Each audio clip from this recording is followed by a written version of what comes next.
Marilah berdoa. Allah Bapa, makasih Santo Timotius dan Titus telah Engkau limpahi semangat rasul yang tangguh. Semoga berkat doa dan teladan mereka berdua, kami mampu hidup benar dan saleh di dunia ini dengan pengantaran Tuhan kami, Yesus Kristus Putramu, yang hidup dan berkuasa bersama Dikau dalam persatuan Roh Kudus, Allah sepanjang segala masa. Mari kita mendengarkan sabda Tuhan.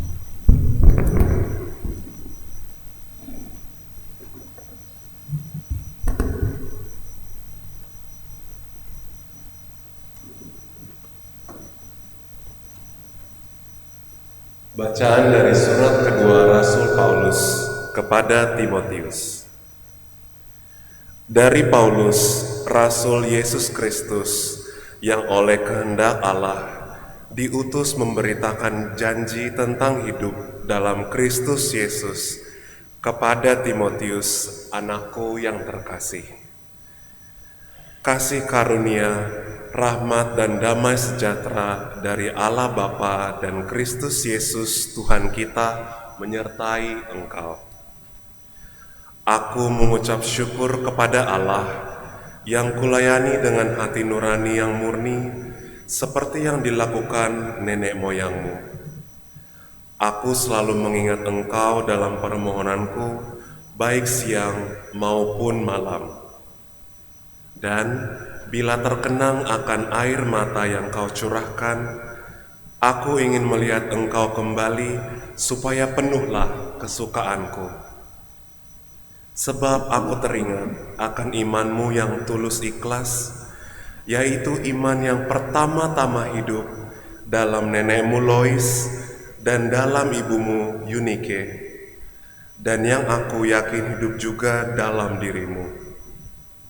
Karena itulah kuperingatkan engkau untuk mengorbankan karunia Allah yang ada padamu karena penumpangan tanganku atasmu. Sebab Allah memberikan kepada kita bukan roh ketakutan, melainkan yang membangkitkan kekuatan, kasih, dan ketertiban. Jadi, janganlah malu bersaksi tentang Tuhan kita, dan janganlah malu karena aku, seorang hukuman karena Dia. Tetapi berkat kekuatan Allah, ikutlah menderita bagi Injilnya. Demikianlah sabda Tuhan. Syukur kepada Allah.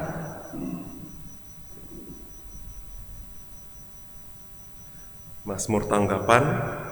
Ceritakanlah karya-karya agung Tuhan di antara segala suku bangsa. Ceritakanlah karya-karya agung Tuhan di antara segala suku bangsa. Nyanyikanlah lagu baru bagi Tuhan. Bernyanyilah bagi Tuhan, hai seluruh bumi. Bernyanyilah bagi Tuhan, pujilah namanya. Ceritakanlah karya-karya agung Tuhan di antara segala suku bangsa. Kabarkanlah dari hari ke hari keselamatan karya Tuhan. Ceritakanlah kemuliaannya di antara para bangsa. Kisahkanlah karya-karyanya yang ajaib di antara segala suku. Ceritakanlah karya-karya agung Tuhan di antara segala suku bangsa. Kepada Tuhan, hai suku-suku bangsa, kepada Tuhan sajalah kemuliaan dan kekuatan. Berikanlah kepada Tuhan kemuliaan namanya, bawalah persembahan dan masuklah ke pelatarannya. Ceritakanlah karya-karya agung Tuhan di antara segala suku bangsa. Katakanlah di antara para bangsa, Tuhanlah Raja. Dunia ditegakkannya tidak akan goyah. Ia akan mengadili para bangsa dalam kebenaran. Ceritakanlah karya-karya agung Tuhan di antara segala suku bangsa. Haleluya, haleluya, haleluya, haleluya, haleluya.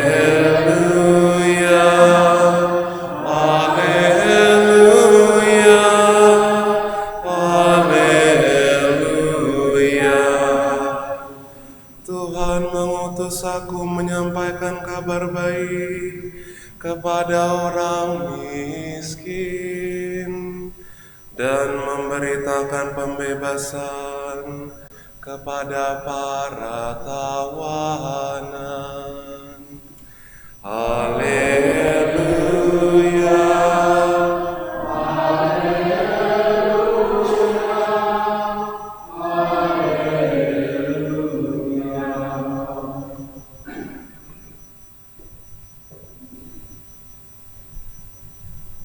Tuhan bersamamu.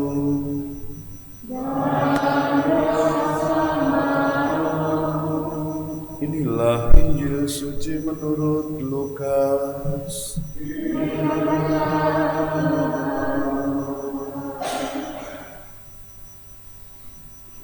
Pada suatu hari, Tuhan menunjuk 70 murid, lalu mengutus mereka berdua-dua mendahuluinya ke setiap kota dan tempat yang hendak dikunjungi.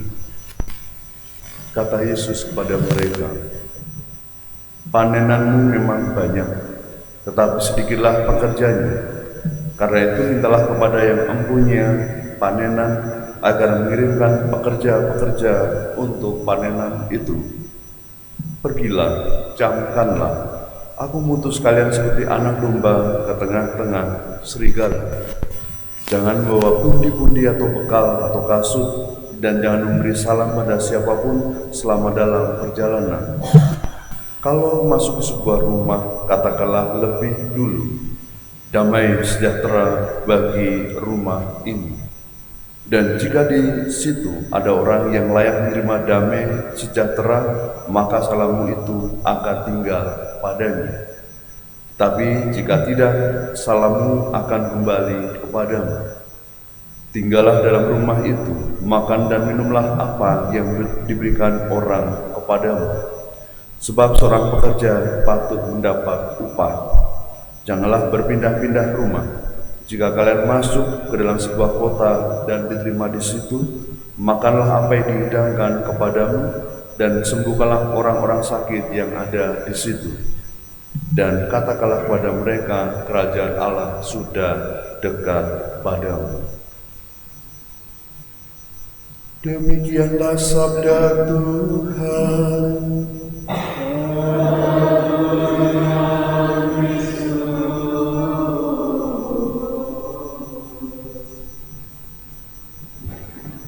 Saudara-saudara yang terkasih dalam Kristus, sebagaimana Yesus mengutus para murid pergi berdua-dua, di situ ditunjukkan pada Yesus ada dua sisi yang berbeda, yaitu ada kalanya ketika kita mewartakan kebaikan-kebaikan akan nilai-nilai cinta kasih gereja, belum tentu setiap orang bisa menerima. Dan sejatinya kalau dikatakan apabila di dalam sebuah rumah kita tidak diterima, ini yang mengandaikan bahwa ketika orang-orang yang berlainan keyakinan dengan cara mereka, kita tentunya tidak perlu memberi salam. Dalam arti ini bukan secara harafiah, melainkan mereka punya caranya sendiri. Jadi istilahnya kita tidak mengkristenkan. Tetapi yang paling penting adalah ketika kita melakukan suatu hal-hal baik dan secara universal, itu adalah yang disebut cinta atau kasih. Dan di situ letak bagaimana kita tidak pilih hanya kepada orang Kristiani, tetapi kepada setiap orang yang kita jumpai, apapun keyakinan dan seperti apa hidup mereka.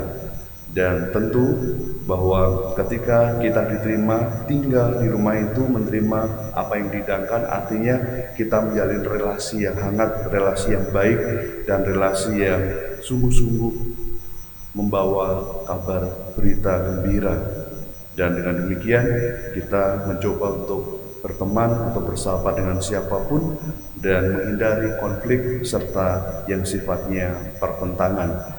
Kalau hal-hal ini bisa kita lakukan dengan baik dengan semua orang, maka kita akan menjadi seorang pembawa kabar gembira yang sejati dan hidup kita akan diberkati, sebagaimana juga hari ini kita merayakan untuk Titus, dan juga bagaimana antara Titus ini mereka sungguh-sungguh memberikan hal-hal yang baik kepada Yesus bahwa Titus maupun juga Timotius yang menjadi murid Yesus, mereka sungguh melaksanakan tugasnya dengan baik.